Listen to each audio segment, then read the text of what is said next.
Hello and welcome back to the channel. In this video, we will take a look into the similarities between Abraham, Moses, and Christ. We will discover that these three men, at their birth, were sought out to be killed by kings that were being controlled by Satan during their time.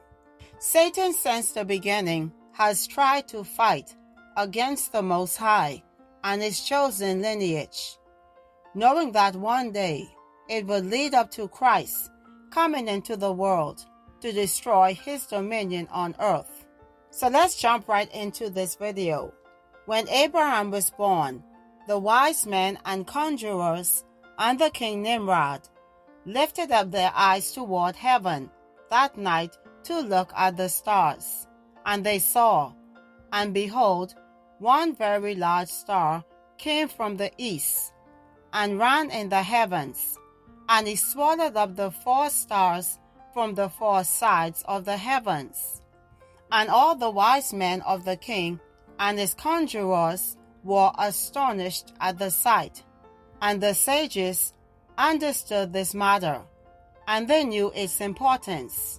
And they said to each other, "This only betokens a child that has been born to Terah this night, who will grow up and be fruitful and multiply and possess all the earth, he and his children forever. And he and his seed will slay great kings and inherit their lands." So they told the king the interpretation of the sign.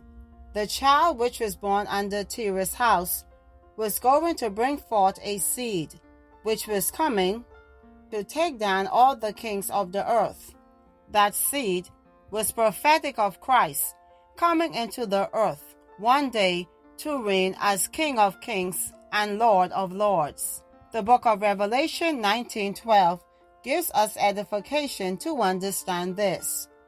Verse 12 says, "His eyes were as a flame of fire, and on his head were many crowns." So there will be many crowns upon Christ's head once he returns, because he's going to take rulership from every king on earth. This prophecy of Christ coming into the earth to live and reign in his millennial kingdom for 1,000 years was what the wise men of King Nimrod were able to understand way back then. The solution that was given to the king was to slay Abraham at his birth, to avoid this prophecy from coming to pass in the future. Nimrod demanded Terah, Abraham's father, to give him up to be killed. Terah refused to give up his son to Nimrod to slay him.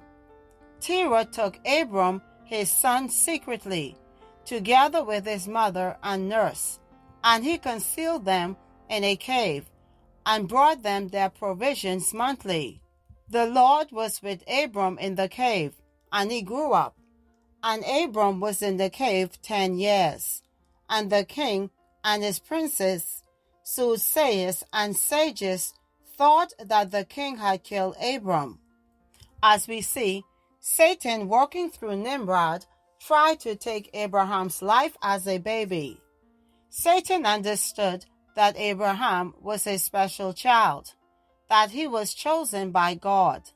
Abraham would grow up to be the one with whom the Most High would establish his covenant, and it's through Abraham's seed Christ would come. Next we have Moses, born in Egypt. His parents had to hide him for 3 months to save his life from Pharaoh's decree to kill all of the Hebrew male infants. To further secure his life, his mother set him afloat on the river Nile in a reed basket, daubed with pitch. Just like Abraham at his birth, Satan tried to kill Moses at his birth, knowing that one day Moses will grow up to be the man that God would use to deliver his chosen nation, the nation of Israel, out of the hands of Pharaohs and the Egyptians. Then we have Jesus. When he was born, Herod the king sent forth a decree to slay all of the children that were in Bethlehem and in all the coasts thereof, from 2 years old and under. Herod wanted Christ dead. Herod wanted Christ to be killed because through his wise men he understood the prophecies concerning Christ coming into the earth to save his people from out of the hands of their enemies. The number one enemy of the nation of Israel during that time was the Roman Empire. At this point in the video, we can clearly see the similarities between Abraham, Moses, and Christ.